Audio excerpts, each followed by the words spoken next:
Bueno, pues muchas gracias. Qué gusto, qué honor poder compartir este taller con ustedes. Y bueno, eh, pues como ya escucharon, mi formación es en el área de la psicología. Yo empecé a estudiar psicología porque me llamaba la atención el tema clínico, ¿no?, de los pacientes.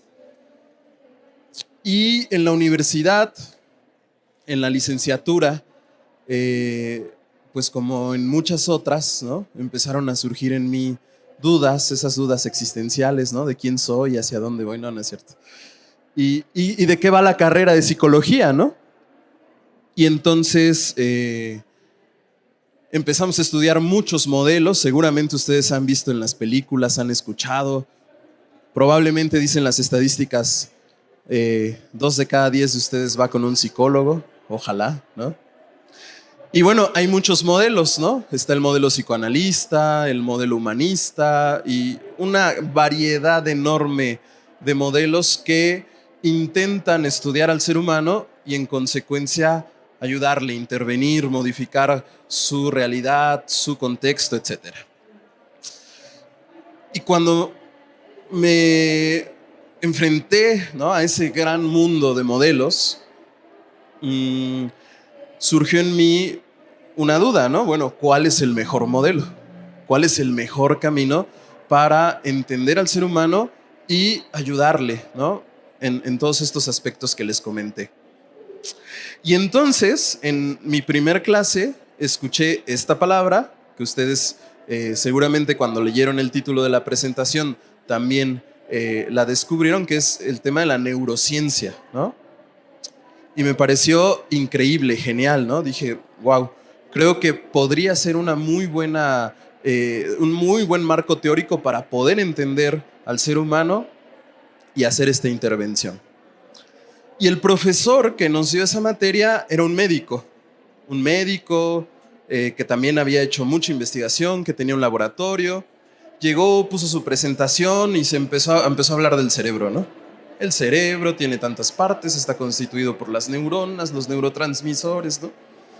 Y entonces un chico que venía de la prepa, que de repente dijo, no, pues yo voy a ir a estudiar psicología porque me voy a sentar en mi silla y voy a sacar mi hojita y voy a hacer dibujitos mientras me cuentan el chisme, ¿no? Se enfrentó a una situación que para ese momento representó un reto. Muchos de mis compañeros salieron muy decepcionados de esa clase, ¿no? Dijeron, ay, qué aburrido, es un médico, no es psicólogo, hay mucha terminología médica, fuchi, ¿no? Y sí, de esa generación el único que se dedicó a ese tema es un servidor, ¿no? Y a mí me impresionó tanto, les digo, constituyó un reto en ese momento que en mi facultad, aunque teníamos la clase de psicobiología, se llamaba Procesos Biológicos de la Conducta Humana, nunca nadie, por ejemplo, de mis profesores había visto un cerebro. De hecho, me comentaron que el formato de la presentación de hoy es taller. Y no sé si les ha pasado que a veces dices, híjoles, ¿qué hago, no? Es taller, pues los pongo a dibujar, ¿no? Seguro tienen ustedes muy buenas estrategias con respecto a eso. Pero bueno, un científico, ¿no?, dijo, pues les voy a llevar un cerebro, ¿no? Entonces, vamos a estimular, es un pequeño paréntesis, ¿no?, de manera táctil su cerebro. Yo cuando platico con mis alumnos, ahora que me toca dar clases, les digo, si terminando esta clase ustedes se van con la idea de que hoy conocieron a su propio cerebro, yo me doy más que bien servido, ¿no? Y cuando en algún momento yo también lo entendí así y salí de esa clase que dije, wow, ¿no? Hoy no conocí a Freud o a cualquier otro autor, conocí a mi cerebro, quedé maravillado. Entonces, bueno, les voy a pasar aquí el cerebro de uno de mis alumnos más brillantes. No, no es cierto. Ahora sí que obsérvenlo y pásenlo, tóquenlo. Es un modelo a escala en resina, entonces no se preocupen aquellos que le tienen miedo a la sangre y eso, ¿no? Y entonces me di cuenta regresando a ese punto de la introducción de mi presentación, que aprender sobre medicina, que adquirir una serie de conceptos, de palabras tan específicas como las que usamos en neurociencia, era muy difícil. Y una de mis primeras estrategias como estudiante, un primo mío de mi edad estaba estudiando medicina en ese entonces, fue, oye, méteme a tu clase de anatomía. Y me dijo, pues, vamos a ver qué podemos hacer. Fui, hablé con el director de la Facultad de Medicina, me dijo, esto que me estás pidiendo es rarísimo, ¿no? Todo el mundo pide vacaciones, ¿no? Pero nadie pide entrar a una clase, menos alguien que es de otra facultad. Pero me dijo, vale, si me traes una carta firmada por el director de la Facultad de Psicología con los objetivos, te dejamos ingresar. Y así fue. Entonces, por la mañana iba yo a mis clases de psicología y por la tarde iba yo a la clase de anatomía, ¿no? Y recuerdo algo así que me impactó, nunca lo voy a olvidar. Seguro quien estudió medicina o tiene algún médico, es esa primera vez que entras al anfiteatro, ¿no? Y ves un cadáver ahí en la plancha. Ya vi sus rostros de algunos así como, ¡ay! ¿No? Y bueno, la clase era anatomía, ¿no? Anatomía 1. E íbamos a ver neuroanatomía hasta el final, ¿no?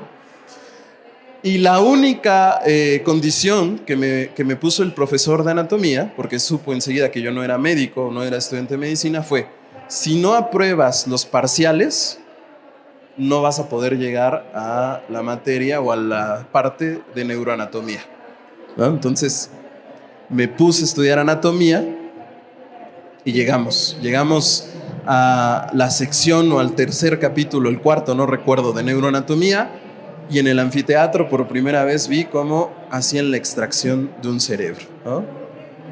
Y bueno, dirán ustedes si eso qué tiene que ver con el tema, ¿no? Les estoy contando cómo nace mi vocación, ¿no?, en relación a este tema.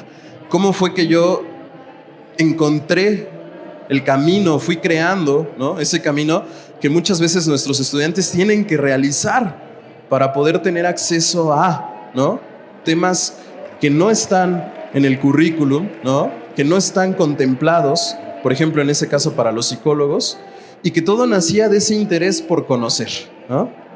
Y bueno, han pasado ya 12 años de esa historia y por mis manos han pasado a lo mejor más de 500 cerebros, ¿no? De cerebros humanos, cerebros animales, hice investigación en el laboratorio, hoy trabajo con pacientes y muchos de mis pacientes son niños, ¿no?, adolescentes, que los mandan porque sospechan que tienen algún tipo de trastorno, déficit de atención, el trastorno del espectro autista, alguno de los trastornos del espectro autista, tienen problemas para pronunciar la R, la L, ¿sí? Tienen problemas para el razonamiento matemático. Y entonces,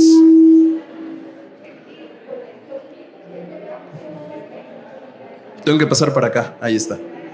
¿Sí me escuchan bien? Sí. Vamos a empezar como si fuera yo un director de orquesta, ¿no? Y entonces,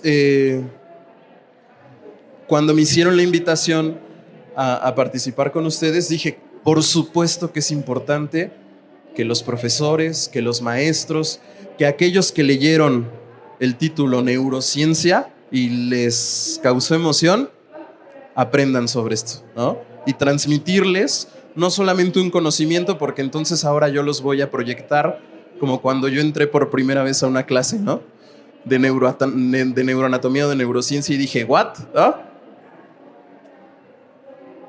Pero creo que tenemos eso en común, ¿no? Compartimos esa curiosidad por saber qué es lo que pasa ahí dentro, ¿no? Y bueno, ya vi que el cerebro de mi alumno ahí ya va por aquí, ahorita llega a sus manitas, ¿no?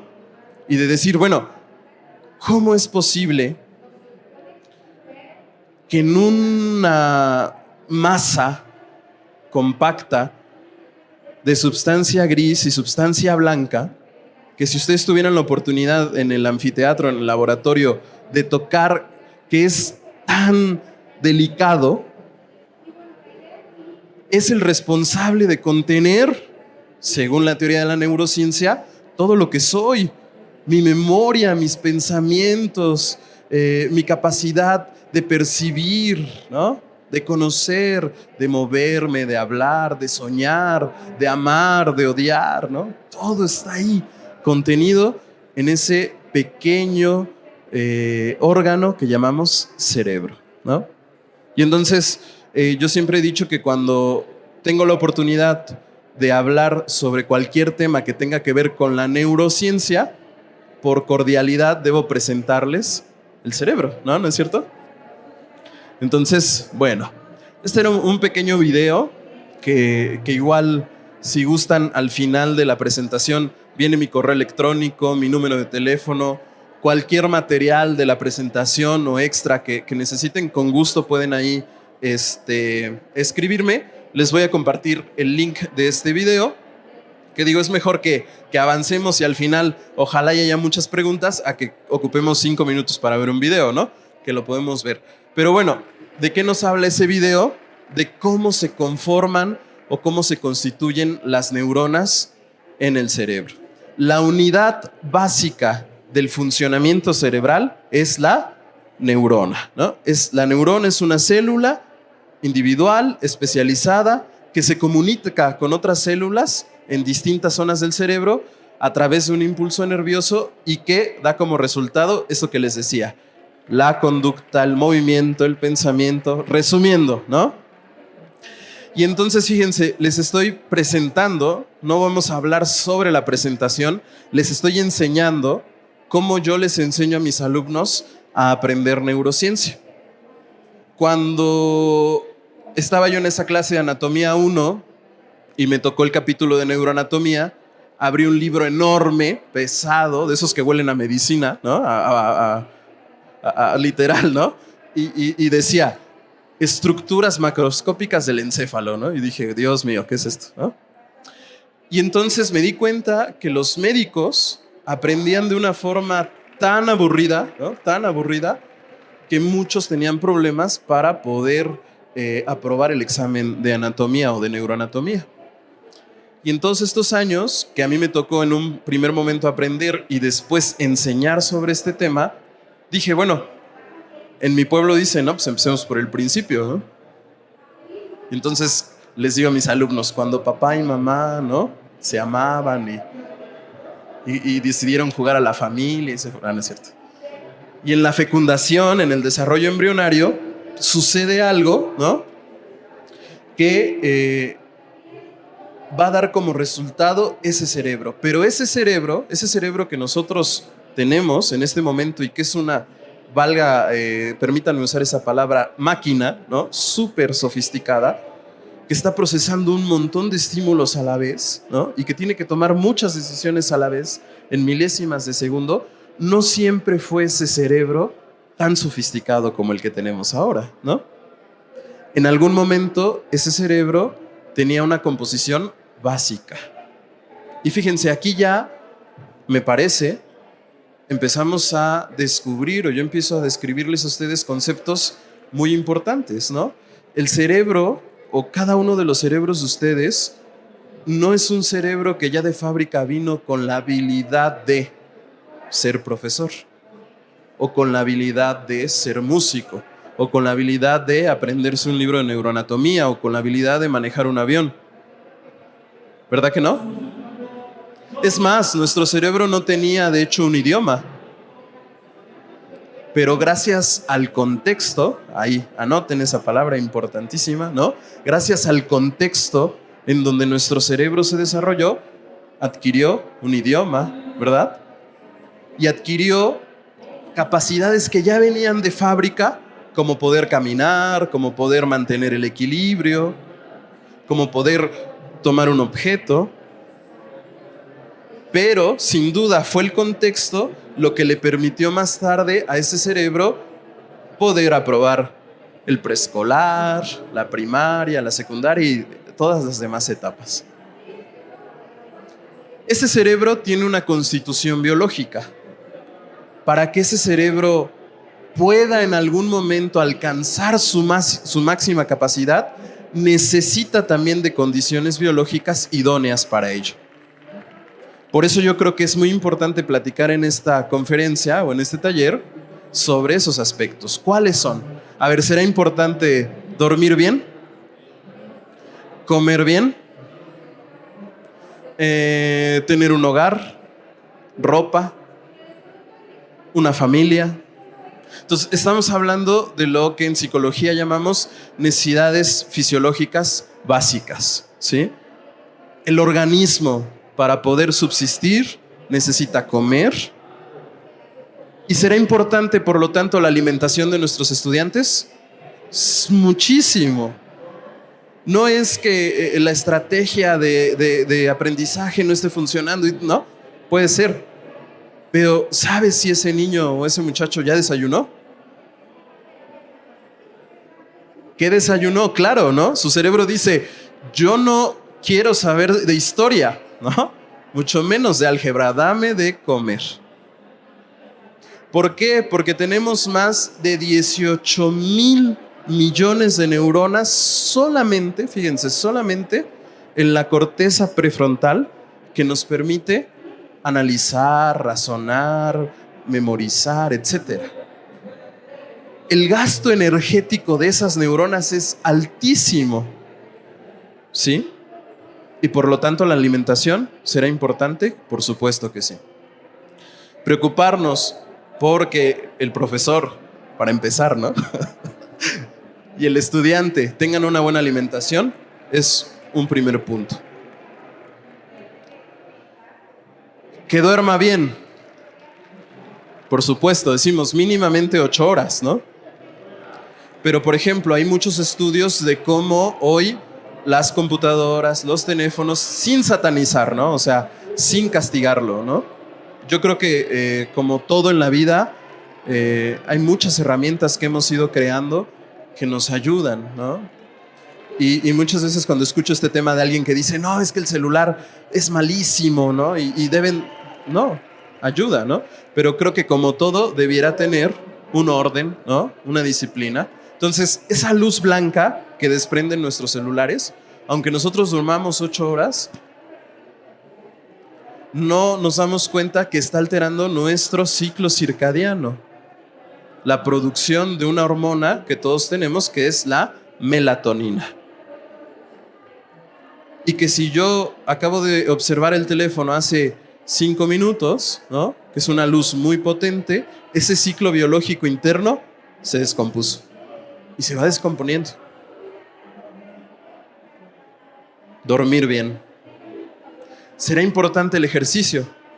Bueno, probablemente yo sea de los pocos que tienen autoridad moral para hablar al respecto. No, no es cierto.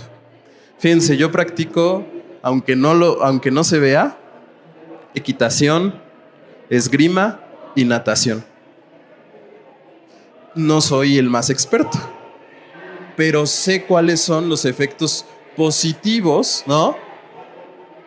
De, por ejemplo, pertenecer a un equipo, de tener un horario, ¿no? De sentirte motivado porque ya viene la competencia y entonces te exiges físicamente, comes bien, duermes bien, estás tranquilo, ¿no?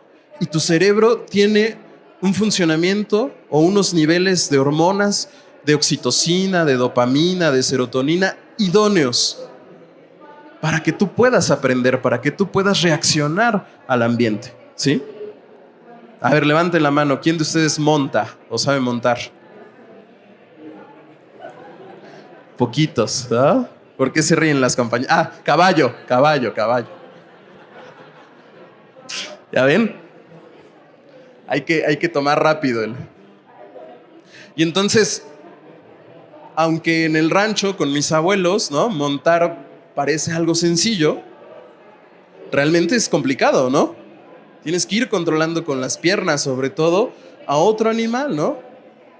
Ah, esa es otra buena nueva que siempre les digo a mis alumnos en mis clases, ¿no?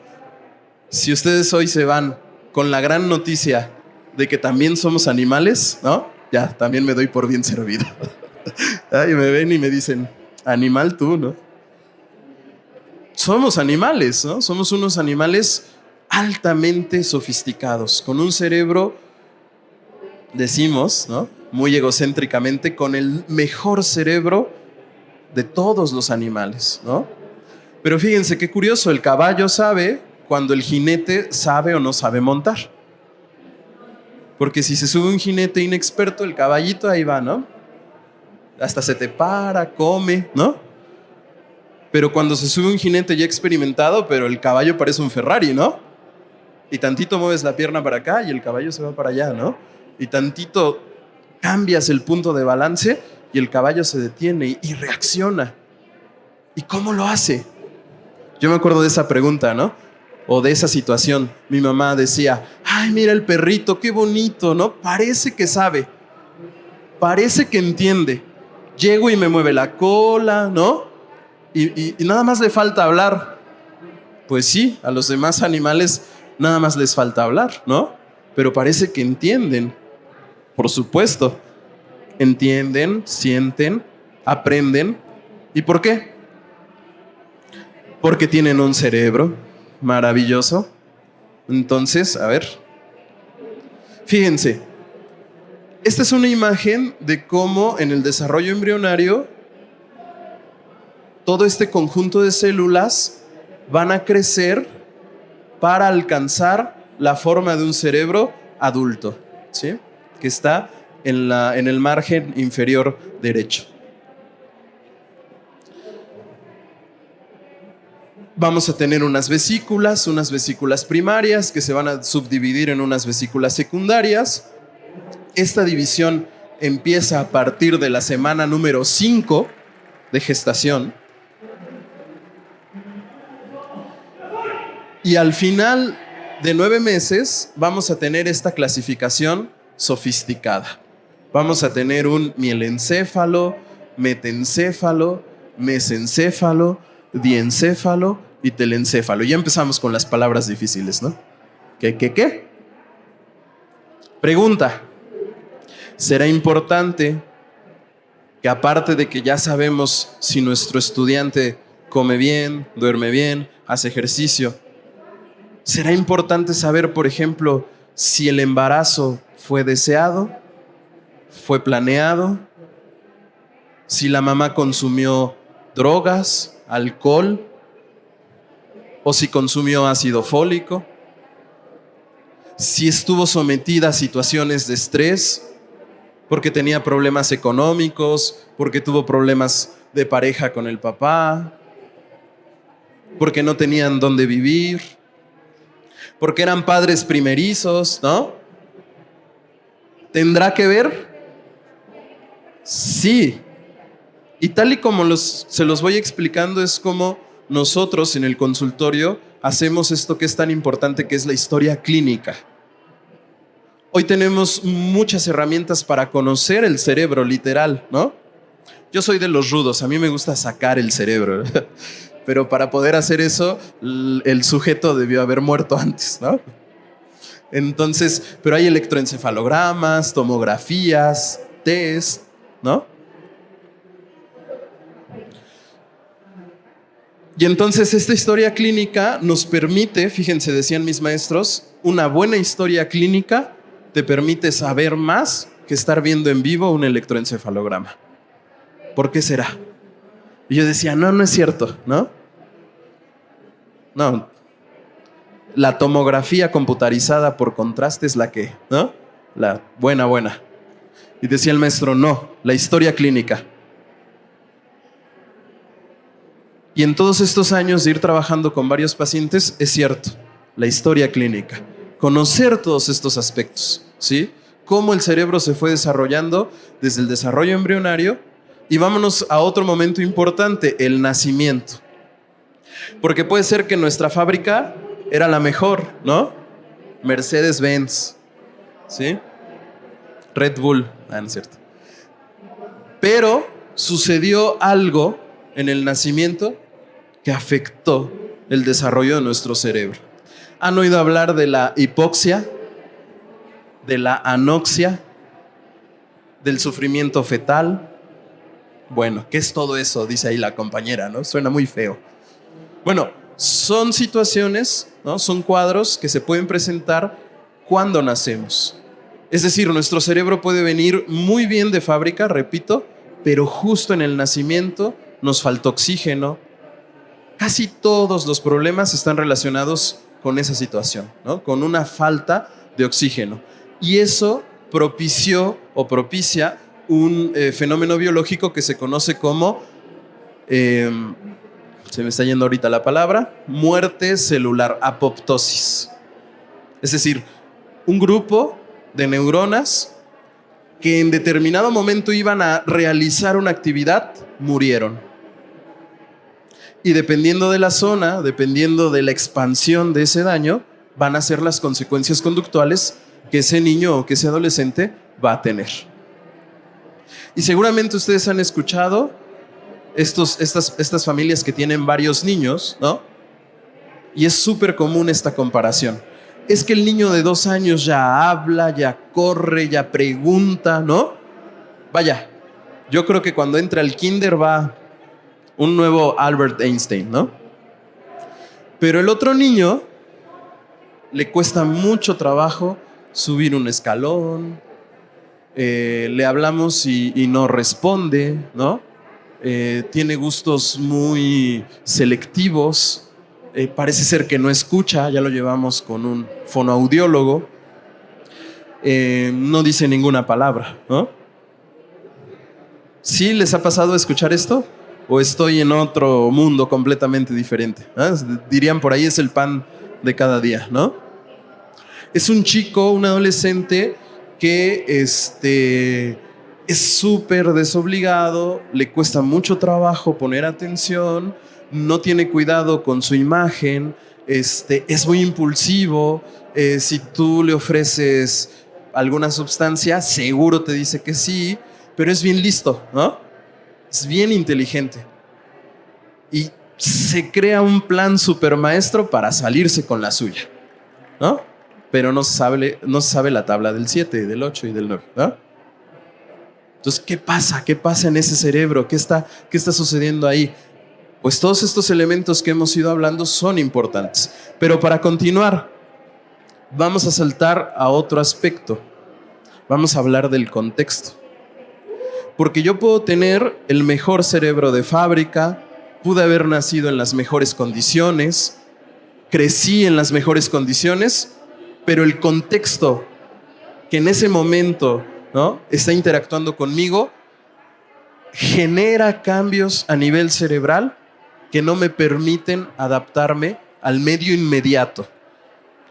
Les voy a poner un ejemplo que está pasando ahorita, sin que ustedes se den cuenta. Nuestro cerebro, de por sí, recibe muchos estímulos, pero bloquea muchos otros. Exacto. Ya alguien ya lo dijo ahí, ya supe, ¿no? Ya sé que están. El ruido, ¿no? Y entonces si me callo, descubro que hay mucho ruido, ¿no? Y mi cerebro, por ejemplo, ahorita que yo venía en el avión, mi cerebro por 1 hora intentó bloquear el ruido del motor del avión. Hubo un momento donde yo ya no lo escuchaba. ¿No les pasa? ¿No les pasa que viven en un lugar donde hay mucho ruido y cuando llega una visita les dicen, oigan, qué ruidazo, ¿no? Ah, caray, yo ni lo escucho, ¿no? Y entonces fíjense, ahorita su cerebro está haciendo un trabajo doble porque ya sé que vienen de comer, ¿no? Y ya sé que están súper interesadísimos, la motivación está al máximo en el tema, pero está bloqueando ese ruido, ¿no? Y entonces su cerebro está funcionando, digamos, a revoluciones un poquito más forzadas que en condiciones normales, ¿sí? Ahora, imagínense que fueran ustedes mis estudiantes en una materia, ¿soportarían ese ruido todo el semestre? No. Un ratito dicen, va, ¿no? Aparte es como que se ve buena onda y bonachón, ¿no? Le doy 1 hora, pero un semestre, ni que ni lo piense, ¿no? ¿Por qué? Porque Ahí les va otro dato. Nuestro cerebro está diseñado para ahorrar energía. Repito, el cerebro está diseñado para ahorrar energía. Sí, el pecado del cerebro es la pereza. Sorprendente, ¿no? Porque es una super máquina sofisticada que se mueve al 1000 por hora, pero cuando puede, se reserva energía. ¿Y a qué creen que se deba eso? Porque si, por ejemplo, ahora en este salón apareciera un dinosaurio, ¿no? ¿Qué harían todos ustedes? Dice alguien, yo saco mi teléfono y le tomo fotos. No, corres. Ahí les va otro dato. El cerebro está diseñado para, en una situación de estrés, reaccionar de 3 formas. La primera, corre. Sí. ¿Y por qué será que entonces cuando le digo a mi novio, tenemos que hablar, o a mi novia, tenemos que hablar, cuál es la reacción? No, pues sí. No lo agarran ya allá en Puebla. ¿No? ¿Qué hubo? ¿Qué? No, es que me dijo que teníamos que hablar y paz, ¿no? Segunda reacción, lucha. Lucharán, ¿no? 2 de 3 caídas. El cerebro está diseñado para luchar. Si no puedo correr, pues le aviento la silla, ¿no? Rompo la pantalla y lucho. Entonces dice la novia o el novio, ¿no? No, mi amor, pero es que te lo juro que eso no es cierto. El WhatsApp hoy se puede modificar y no, tú tienes que ir con el psicólogo, ¿no? Lucha. Y ustedes dicen, no, ni más, ¿no? Tercera respuesta del cerebro, se queda pasmado. Esas personas que, oye, pero ¿por qué no corriste? ¿Por qué no gritaste? Hubieras dicho ayuda, ¿no? Muévete. Está pasmado, ¿no? Entonces, esas respuestas, esos patrones, todas esas conductas son biológicas.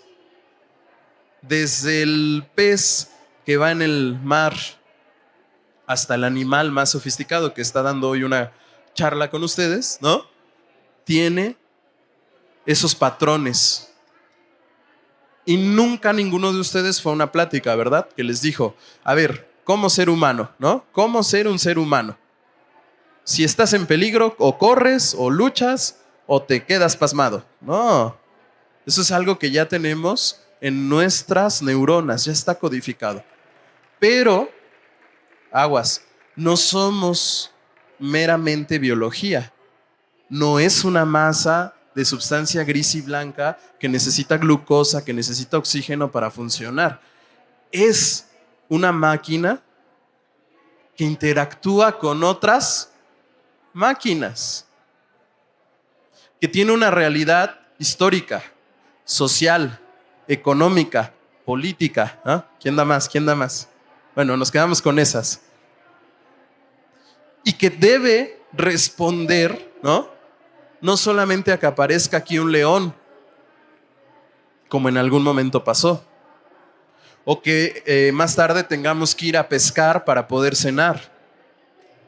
No, hoy la exigencia es, tengo que estar sentado ahí 50 minutos y tratar de captar así toda la información que ese sujeto viene y me dice.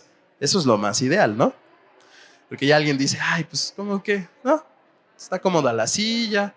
Estamos hablando de intereses, de motivaciones, ¿sí? ¿Cuál es el propósito que tiene mi estudiante en su vida? Sé si ya tiene un plan de vida, sé si alguien ya le hizo un examen profesional, sé si su familia, su contexto le apoya. Ya no es comer, dormir, hacer ejercicio, ¿no? Ya tiene que ver con otro tipo de necesidades que los psicólogos llamamos de seguridad, de pertenencia, de identidad, de trascendencia. ¿Cuál es el fin que yo esté aquí sentado? ¿Un papel? ¿Una constancia? ¿La foto? No. Bueno, sí, pero no solo eso. ¿No? Quiero aprender. Y sé que, en resumen, en 50 minutos, esto que este señor me viene a decir o este muchacho me viene a decir, puedo yo ocuparlo en mi contexto, ¿no? Hoy sé que mi cerebro tiene una codificación biológica, que hay unos elementos biológicos necesarios para que ese cerebro funcione, pero mi contexto también es importante. Porque yo estoy muy feliz hoy aquí en el Recrea, ¿no? Pero al ratito llego a mi casa. Bueno, yo al ratito voy al hotel, ¿no? Entonces, pero al ratito ustedes llegan a casa y hay dos, ¿no? Y veo la misma cara de siempre, ¿no? O veo la misma cara de siempre, ¿no? Wow, ya quiero llegar, ¿no? El gordito ese está guapo, pero el que tengo allá en casa está mejor, ¿no? O dices, no, ya, ¿no? ¿Sí o no? La motivación, los planes, el deseo, todo eso es sumamente importante. ¿Por qué? Porque modifica nuestro cerebro. Seguramente ustedes han escuchado, ya lo había mencionado hace un momento Einstein, que cuando murió, alguien quería estudiar su cerebro.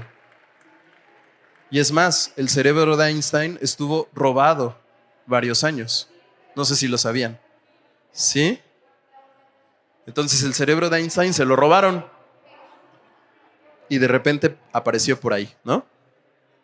Porque los neurocientíficos, les decía, ¿no? Un método muy brusco que tenemos para conocer el cerebro, pues es precisamente observar el cerebro de un cadáver. Y lo que ellos querían saber es que sí, ya les había hablado de esa zona, la corteza prefrontal, esto que tenemos aquí al frente, de color carne, era distinto al de otros cerebros. Y durante muchos años los neurocientíficos, nuestros experimentos, fíjense, se basaban en comparar cerebros de científicos, músicos, deportistas, pintores, por decir, ¿no? Algunas funciones que están distribuidas ahí en el cerebro. Y descubrieron que efectivamente la actividad que las personas realizamos en el día a día va fortaleciendo ciertas conexiones neuronales y va debilitando otras. Eso es sumamente interesante, ¿sí? Entonces, todos nacemos con un cerebro más o menos parecido al que está en la pantalla, al que tienen en sus manos, pero depende de todos estos factores que he ido mencionando para que ese cerebro se adapte mejor a ciertas circunstancias, a ciertos climas, a ciertos grupos, a cierto idioma, ¿sí? No todos los cerebros se pueden adaptar a todos los contextos. Ojo, ¿no? Yo creo que eso es muy importante. No todos los cerebros tienen esa capacidad inicial de. Capacidad inicial de.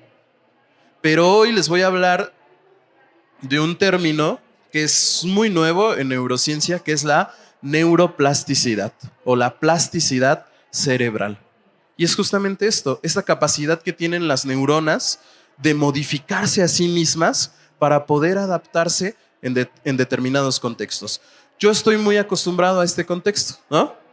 Desde que era estudiante iba yo a conferencias y cuando acabé la universidad me empezaron, y aquí estoy, ¿no? Pero alguien que es su primera vez, a ver, levanten la mano, ¿quién es su primera vez?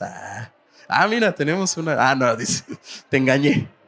Ya me la han aplicado. ¿No? Alguien que es su primera vez, dice, es difícil, ¿no? Como el que se sube por primera vez a un caballo, ¿no? O como el que tiene que por primera vez dar una clase, pero no es solamente pararse enfrente del grupo, ¿no? ¿Qué les voy yo a enseñar de eso a ustedes? Miren, esta es la clasificación más simple que tenemos de la neuroanatomía. En color crema, lóbulos frontales. En color morado, lóbulo parietal. En color verde, lóbulo temporal. Y en color como rojito, ¿no? Lóbulo occipital. Y cuando mis compañeros les platicaba, estudiaron psicobiología 1, con esto se rompían la cabeza, ¿no? Decían, ¿qué? ¿Cuál? ¿No? Pues cuando me fui a estudiar neuroanatomía con los médicos, esta era la clasificación. Fíjense, ¿no? El mapeo de Brodmann. A la derecha está recortada la imagen pero hay aproximadamente 57 zonas de Brodmann. Y a la izquierda, ya vi las caritas de hambre de algunos, de algunas. No es cierto. Tenemos un cerebro recién extraído de una persona que falleció por traumatismos cráneoencefálico, por múltiples golpes en la cabeza. Imagínense, ¿qué va a aprender sobre el cerebro de esto?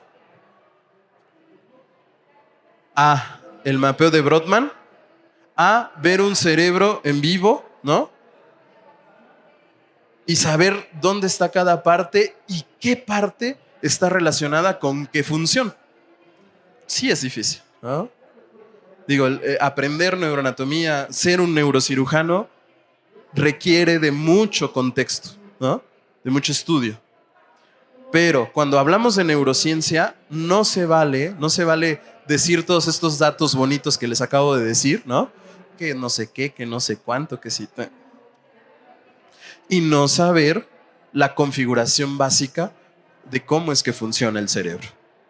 Y hoy les voy a hacer un resumen, voy a intentar hacerles un resumen de las principales estructuras y de sus funciones. Rápido, ¿vale? A ver, vamos a intentar que sean 5 minutos, no más, para que pueda yo hablarles de cada una de estas partes. Les presento al bulbo raquídeo.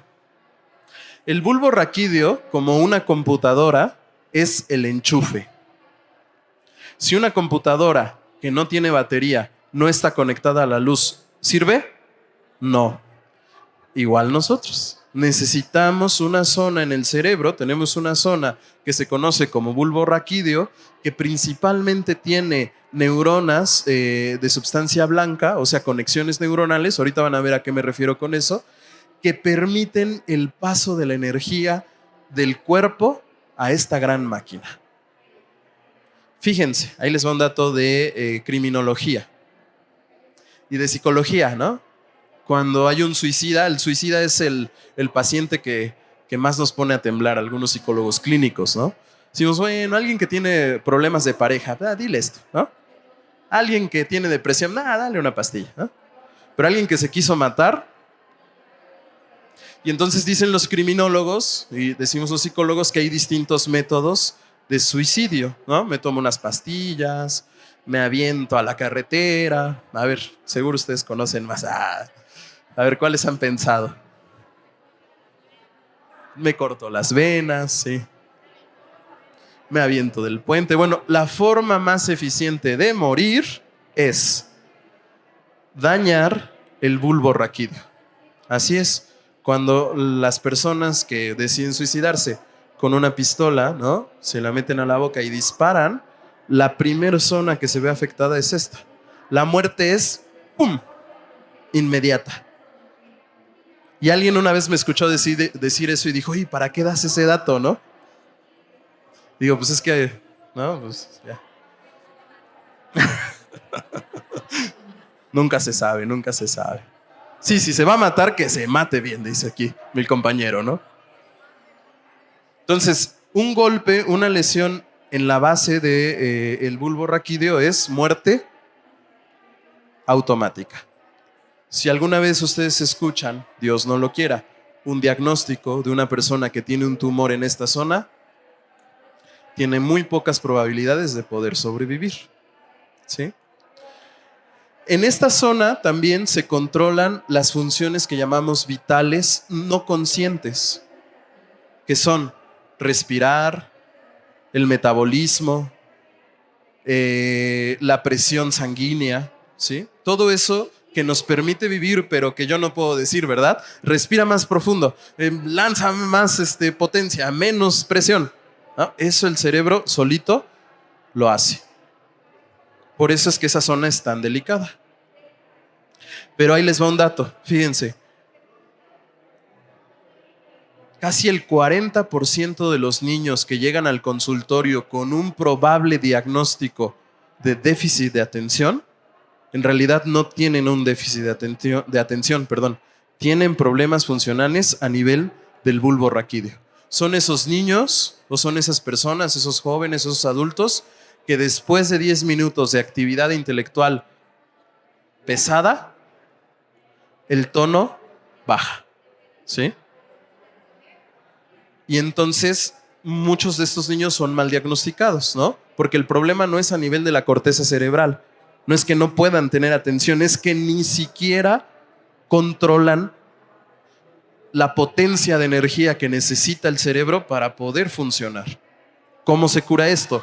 Es más difícil, ¿no? En España, cuando estudié en España, hicimos investigación con personas que tenían lesiones aquí, solamente que su problema era diferente. Es un trastorno que se da en el norte de España que se conoce como trastorno de insomnio letal. Esas personas cumplen 21 años y dejan de dormir. No duermen un mes y al término del mes, al otro mundo, ¿no? Y son 6 familias del norte de España, de una región que se llama País Vasco, ¿no? Que están en Bilbao, en San Sebastián, etcétera, que padecen esta enfermedad.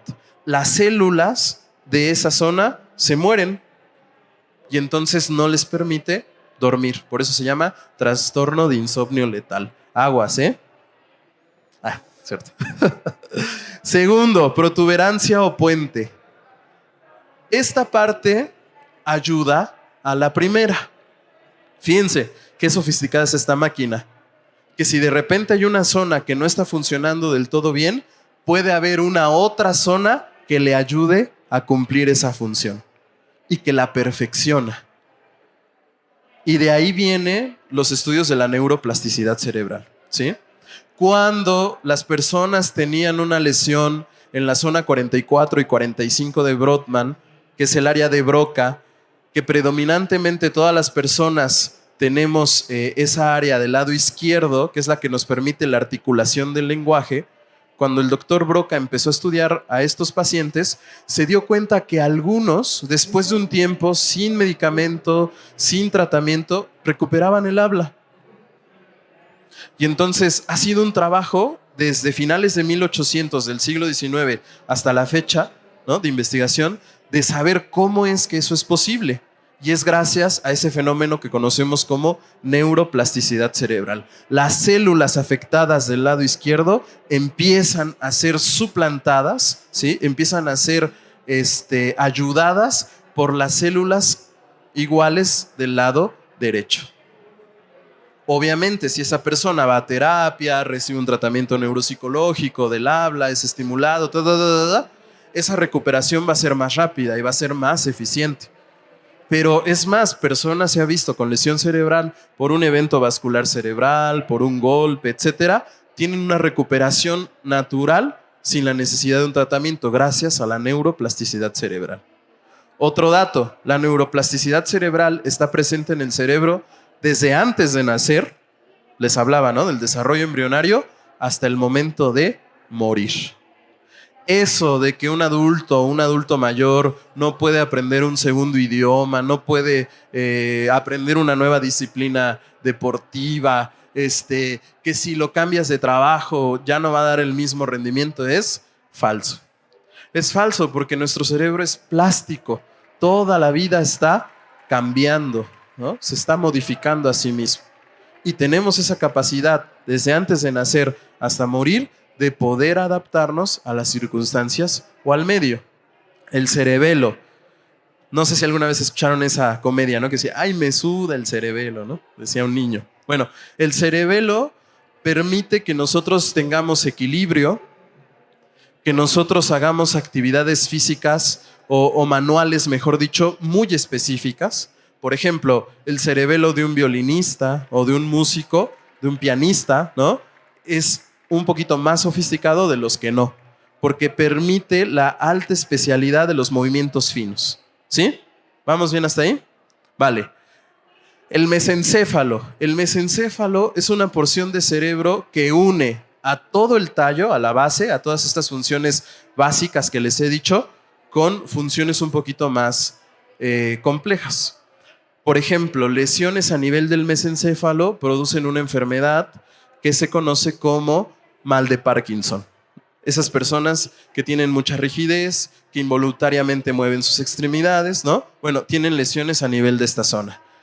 tenemos el diencéfalo. Y fíjense, el diencéfalo probablemente sea la parte más sofisticada de nuestro cerebro. ¿Por qué? Porque controla nuestras emociones. Ahí les va otro dato. No hay aprendizaje si no hay emoción. No hay aprendizaje si no hay emoción. No tienen que volverse un Franco Escamilla, ¿verdad? Para que, no manches, ese profe me emociona, ¿no? Pues, ¿qué te hace? No.